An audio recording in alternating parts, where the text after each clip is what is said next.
বিধানসভা নির্বাচনের আগে জনসংযোগ আরও নিবিড় করতে পরিবর্তন রথযাত্রা শুরু করতে চলেছে বিজেপি। এই উপলক্ষে আজ সাংবাদিক সম্মেলনে দলের রাজ্য সভাপতি সমীক ভট্টাচার্য বলেন, এই রাজ্যে কার্যত এখন কোনো সরকার নেই। লড়াইটা বিজেপি তৃণমূলের নয়, সাধারণ মানুষের সঙ্গে তৃণমূলের।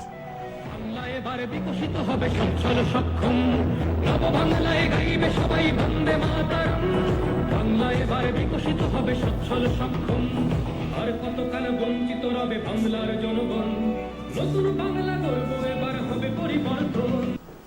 এই মুহূর্তে পশ্চিমবঙ্গে কোনো সরকার নেই।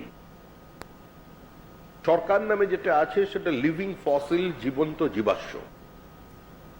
তৃণমূল কংগ্রেস চলে গেছে, তৃণমূল কংগ্রেস চলে যাচ্ছে, তৃণমূল কংগ্রেস চলে যাবেই। আর এই লড়াই শুধুমাত্র বিজেপির সঙ্গে তৃণমূলের লড়াই নয়, এই লড়াই সাধারণ মানুষের সঙ্গে তৃণমূলের লড়াই। এই লড়াই প্রকৃতির সঙ্গে তৃণমূলের। তৃণমূল শুধু মানব জীবনের প্রত্যেকটা পদক্ষেপকে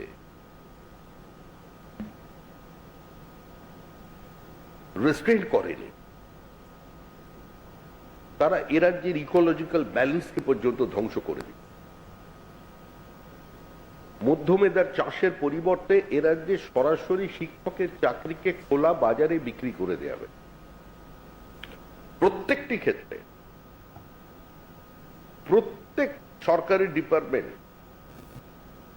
আজকে দুর্নীতি ছাড়া এক পাও এগোতে পারে। দুর্নীতি এবং তৃণমূল কংগ্রেস কার্যত সমার্থক শব্দ হয়ে গেছে।